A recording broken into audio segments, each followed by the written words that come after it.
dans l'épisode précédent.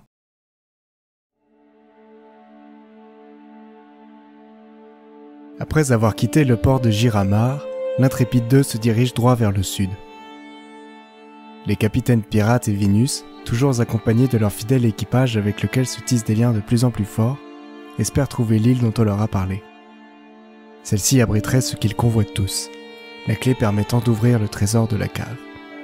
Mais pour Vénus, c'est aussi une chance de retrouver Pedro, son ami d'enfance qui s'était engagé dans la marine. Cependant, avant même de pouvoir apercevoir leur destination à l'horizon, une tempête de puissance et d'une soudaineté rarement observée va tout remettre en question. Le mât se brise et le navire s'échoue sur une plage couverte d'épaves. Heureusement, tous sont sains et saufs, mais la coque du bateau ne pourra plus jamais flotter. L'île sur laquelle ils ont échoué s'avère cacher certains secrets, puisqu'ils y découvrent Foka, un très jeune matelot de la marine.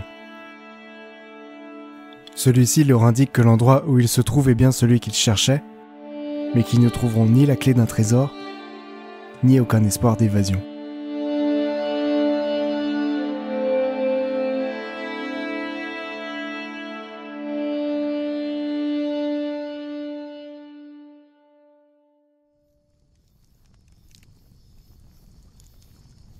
Deux jours. Cela faisait seulement 2 jours que nous nous étions échoués sur cette île, et je n'en pouvais déjà plus. Je n'en pouvais plus des nuits glacées ou des matinées ponctuées d'orages éclairs ravageurs.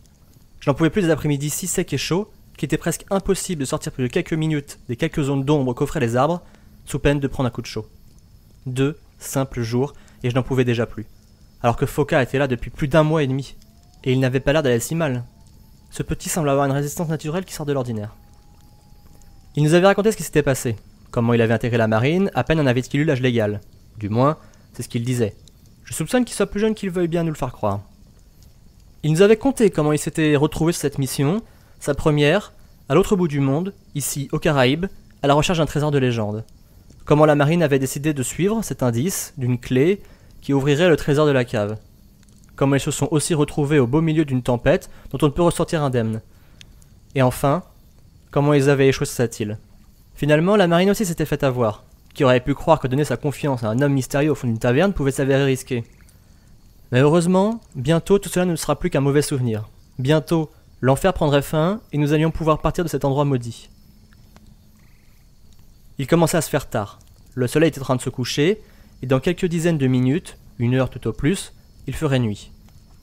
Nous étions tous assis autour du petit feu de camp que nous venions d'allumer. C'est tout un campement que nous avions installé non loin de la plage, sur laquelle nous avions, disons, difficilement accosté. Il y avait là tout ce dont nous pouvions avoir besoin. Des couchages de fortune, une petite cuisine improvisée, de quoi stocker nourriture et autres luxes dont nous nous étions ravitaillés à Giramar et dont nous avions réussi à sauver une partie du naufrage. Autour de ce feu, donc, tout le monde était occupé à ses affaires. Pirate écrivait dans un petit carnet avec une couverture de cuir, comme il s'était habitué à le faire assez régulièrement depuis notre arrivée dans les Caraïbes. Je ne sais pas vraiment ce dont il pouvait bien parler dedans, mais je ne pouvais m'empêcher de sourire à la vue de son air pensif lorsqu'il le sortait. Ariane, avec l'aide de Bill, rafistolait quelques habits qui pouvaient s'avérer d'une grande utilité au vu du peu que nous avions. Foka et Bruce, quant à eux, revenaient tout juste d'une expédition plus à l'ouest de l'île. Le gamin nous avait dit que nous trouverions là-bas, échoué dans une petite crique, notre billet de départ. Un bateau dont la coque serait presque intacte. Certes, il lui manquait apparemment le mât, mais nous en avions un qui avait survécu de la tempête qui nous avait amenés ici. Mais nous ne sommes jamais certains des personnes que nous venons de rencontrer. Par peur de tomber dans un piège, nous l'avions alors envoyé avec Bruce en repérage afin de vérifier l'information.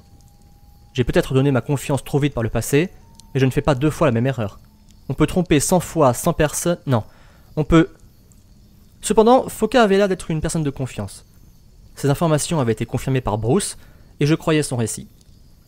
Demain donc, dès que le soleil commencera à se lever, nous démonterons notre camp, nous prendrons avec nous toutes nos affaires et nous partirons vers notre échappatoire. Mais en attendant, j'avais, juste à côté de moi, quelqu'un qui avait peut-être connu Pedro. Alors je n'avais pas le choix. La tentation était trop grande, il fallait que je sache. Foka ? Oui, monsieur ? Capitaine. Capitaine, c'est réservé à votre équipage. Et donc, quand nous aurons rafistolé l'Intrépide 3, tu comptes rester sur cette île ? Foka avait les yeux qui brillaient. J'ai vraiment du mal à croire que ce gamin a plus de 16 ans. Il se tourna vers Pirate en attente de confirmation. Ce dernier leva la tête dans ma direction. Ouais, une seule condition alors, hein. On verra plus tard pour le nom du bateau. J'acquiesçai en souriant. Pirate se replongea dans son cahier. Merci. Ce gamin avait dû vivre des choses pas faciles, ça c'est certain. Croire que nous pourrions l'abandonner ici, seul, sur cette île. Vous vouliez me demander quelque chose, capitaine? Oui, pardon. Il y a quelque chose que je ne comprends pas. On a entendu dire que votre expédition comptait près de 500 hommes et femmes répartis sur 3 galions. Mais tu es le seul à avoir survécu? Oui, non. En fait, quand la tempête a frappé, ça a été assez brutal pour les galions. Ces navires ne sont pas construits pour être très manœuvrables, vous le savez. Assez rapidement, nous n'avons plus pu faire grand-chose et la tempête faisait ce qu'elle voulait de nous. Le navire de tête, qui était juste devant nous, a vu sa coque éventrée par un rocher et a sombré en quelques minutes à peine. J'étais à la vigie à ce moment-là. C'était effroyable. Tu étais à la vigie et tu n'es pas tombé par-dessus bord?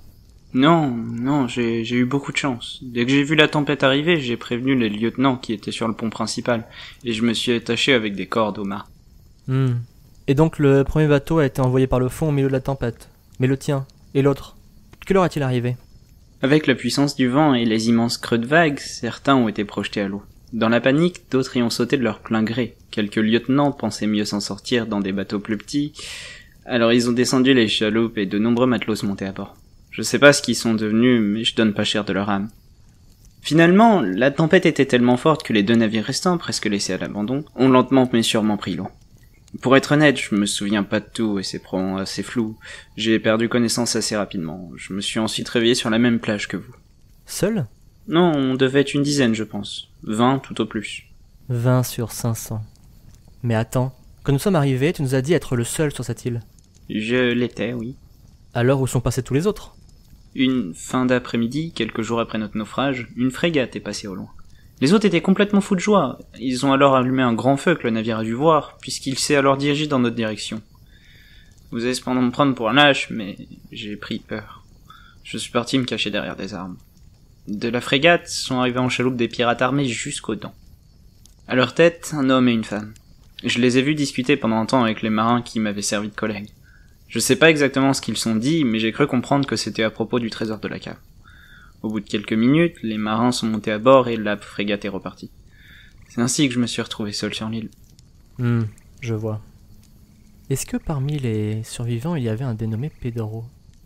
Je dois vous avouer que je suis pas quelqu'un du genre très sociable, je connaissais pas vraiment les autres marins. Mais si j'y pense bien, oui, il me semble qu'il y avait un Pedro parmi les survivants. Je sais pas par contre si c'est lui que vous cherchez. C'est lui, j'en suis certain. Merci. Le regard dans le vide, je ne pouvais plus effacer le sourire qui s'affichait alors sur mon visage.